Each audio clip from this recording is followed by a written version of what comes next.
आजकल जैसे बच्चों की गर्मियों की छुट्टियां हैं, सब बच्चे घर में हैं, तो मैं आज की वीडियो में ये शेयर करूंगी कि कैसे उन बच्चों को घर के कामों में इन्वॉल्व करें और छोटे छोटे काम उनके सुपुर्द लगाएं ताकि उन्हें काम करने की आदत हो।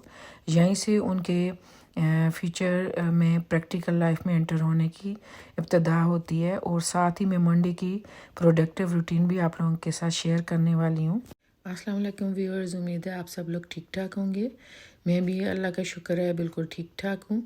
यहाँ पे माइक्रोवेव ड्यू था, उसकी सफाई तो वो मैं कर रही थी। सबसे पहले बर्तन धोने वाली फोम और लिक्विड के साथ मैंने माइक्रोवेव को अच्छे से रगड़ के साफ़ कर लिया, फिर ड्राई टिश्यू के साथ ड्राई कर लिया और फिर मैंने 2 दफ़ा वेट टिश्यू के साथ क्लीन कर लिया और बिल्कुल चमक गया था, साफ़ सुथरा हो गया था। और ये माइक्रोवेव जो है बिल्कुल कोई ज़्यादा टाइम नहीं हुआ इसे, इतना पुराना नहीं है, नया ही है। छोटे बेटे ने कौन इसमें बनाए थे तो वो थोड़ा ज़्यादा देर रह गए और वो उसके पैकेट में धुआं भी हो गया, तो वो धुएं की वजह से इसका कलर अंदर से ख़राब हो गया, वरना ज़्यादा टाइम नहीं हुआ इस माइक्रोवेव को। तो जिस हद तक साफ़ होगा मैं करूँगी इंशाल्लाह। और इसकी प्लेट तो मैंने पहले ही वॉश करके रख दी थी। और साथ साथ अपने टॉपिक की तरफ भी आते हैं। आजकल जैसे कि बच्चों को गर्मियों की छुट्टियां हैं, तो उन्हें ज़रूर घर के छोटे छोटे कामों में इन्वॉल्व करें, रूटीन में भी उन्हें काम दें। और अगर कोई गेस्ट आ जाते हैं तो उस वक्त तो बहुत ज़्यादा होता है, टाइम भी कम होता है। अचानक अगर कोई गेस्ट आ गया है तो और काम भी बहुत ज़्यादा होता है, तो वो छोटे छोटे बहुत सारे काम कर सकते हैं। जैसा कि कल शाम में अचानक गेस्ट आ गए और वो ऐसे गेस्ट थे जो 1-1.5 घंटा रुकने वाले थे, क्योंकि घर में जब मैं मूव हुई हूँ तो घर की मुबारकबाद के लिए लोग इस तरह आते हैं, तो वो इतना टाइम नहीं होता, उसमें तेज़ी तेज़ी से काम करना होता है। उन्होंने 15 मिनट पहले जो है कॉल की कि हमें अपना एड्रेस सेंड करें, वो हमने सेंड किया। उसके बाद फिर मैं शुरू हो गई उनके नाश्ते की तैयारी के लिए। तो उसमें यह था कि मुझे ज़रूरत थी किसी न किसी की हेल्प की। तो वो मेरे 15 इयर्स ओल्ड बेटे हैं, सबसे छोटे हैं। उन्हें मैंने बहुत सारे काम बोले, कुछ तो मुझे याद भी नहीं है, लेकिन कोई भी पैकेट खोलना, जैसे समोसे मैंने फ्राई करने हैं तो उन्होंने पैकेट खोल के दिया, मिठाई डब्बे में से निकाल के वो प्लेट में डाल लगा दी। इसी तरह डिशेस जो चाहिए थी, कप्स चाहिए थे, और बहुत सारे काम तो अभी मुझे याद ही नहीं, क्योंकि इतनी तेज़ी से काम हो रहा था। क्योंकि गेस्ट के पास बैठना भी और फिर किचन में भी आना, तो यही होता है कि अच्छा नहीं लगता। गेस्ट बैठे हुए हैं, आप किचन में लगे हुए हैं, लेकिन आपने मेहमान नवाजी भी करनी है। अच्छा, मैं ये बता दूं कि माइक्रोवेव साफ़ करने के बाद फिर मैंने ड्यू थी बेडरूम की डस्टिंग, फर्नीचर की। छोटे बेटे को इस दौरान मैंने, जब मैं माइक्रोवेव साफ़ कर रही थी, उन्हें मैंने बोला कि आप वैक्यूम कर लें दोनों रूम्स में ना। वो अपने बेडरूम में भी करते हैं, छुट्टियों के अलावा भी करते हैं। कारपेट पे तो डेली वैक्यूम की ज़रूरत नहीं होती, हफ्ते में 2 हफ्ते में जब ज़रूरत हो तो कर लेते हैं। तो उन्होंने मेरे बेडरूम में भी कर ली, अपने में भी कर ली। अब डस्टिंग करनी थी तो वो मैं खुद कर रही थी। और डस्टिंग, वैसे मैंने डस्ट तो हटाती रहती हूँ रोज़, लेकिन डीप क्लीनिंग इस तरह के, वो वुड क्लीनर एक मिलता है, तो वो उसकी खुशबू भी काफ़ी अच्छी होती है, तो उससे ड्यू था फर्नीचर को साफ़ करना। वैसे डस्टिंग तो रूटीन में मैं करती हूँ, तो वो करनी थी, तो वो मैं कर रही थी। तो उससे काफ़ी चमक जाता है फर्नीचर और बहुत अच्छा लगता है। यहाँ पे मैं बता रही थी कि ये बिल्कुल ज़ीरो कास्ट, बिल्कुल एक पैसा नहीं लगा मेरा। और ये मैंने स्पाइस बॉक्स बना लिया।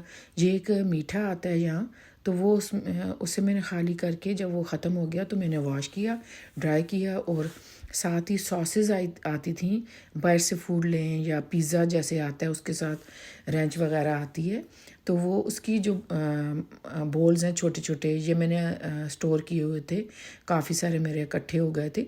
तो ये मैंने सोचा हुआ था कि इस तरह मैं इसका स्पाइस बॉक्स बनाऊंगी, जैसे लाल मिर्च, हल्दी, ज़ीरा, धनिया, नमक, ये सब आप इसमें डाल सकते हैं।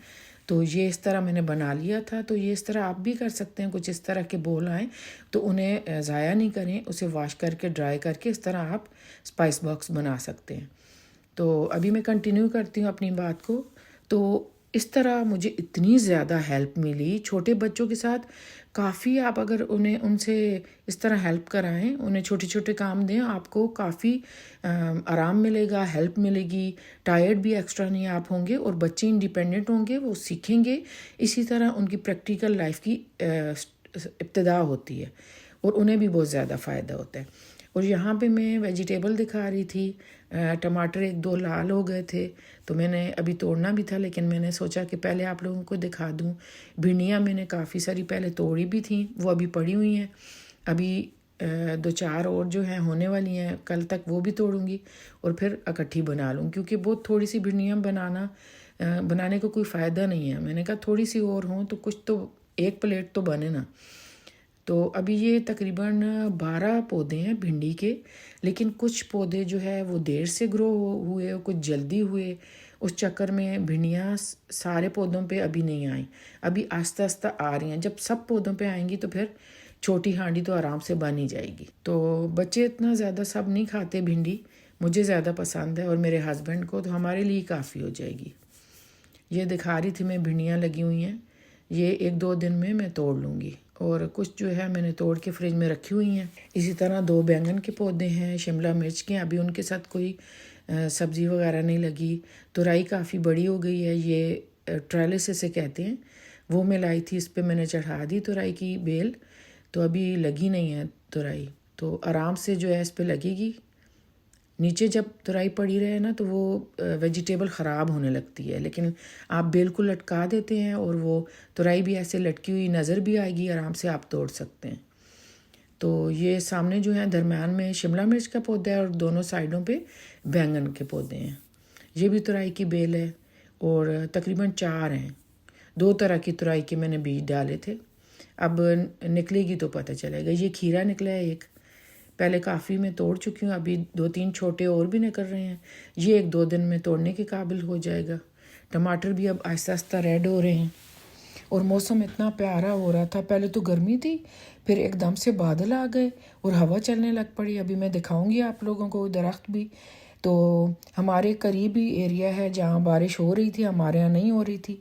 अभी रात का टाइम है, मैं कर रही हूँ वॉइस ओवर, तो अभी हो रही है बारिश बाहर, तो इसलिए आज मैंने पानी नहीं दिया सब्जियों को, क्योंकि मैंने वेदर देख लिया था बारिश का, तो मैंने कहा फ़ायदा नहीं है, फिर बारिश हो जाएगी, पानी वेस्ट करने की क्या ज़रूरत है, और टाइम भी वेस्ट होता है, एनर्जी भी ज़ाया होती है। तो इस तरह समझदारी से आप देखभाल के चलें तो घर के काम भी आपको बर्डन नहीं लगेंगे, क्योंकि पार्ट्स में आप डिवाइड कर लें कामों को। अगर घर बड़ा है तो लिविंग को रोज़ साफ़ करने की ज़रूरत नहीं होती, बेडरूम में कारपेट है उन्हें भी डेली ज़रूरत नहीं है। जो जगहें ज़्यादा यूज़ होती हैं, जैसे सन रूम में हम ज़्यादा होते हैं तो उसकी सफाई ज़्यादा चाहिए होती है, किचन की, डाइनिंग की, बच्चों का एक कंप्यूटर वाला रूम है वहाँ की, और इसी तरह लॉन्ड्री रूम है, वहाँ पैरेट्स होते हैं, तो इन जगहों की ज़्यादा ज़रूरत होती है। और इनकी भी ज़रूरी नहीं है कि सारा एरिया जो है डेली करें, जब ज़रूरत होती है तब मैं कर लेती हूँ, क्योंकि यहाँ हेल्पर भी नहीं है।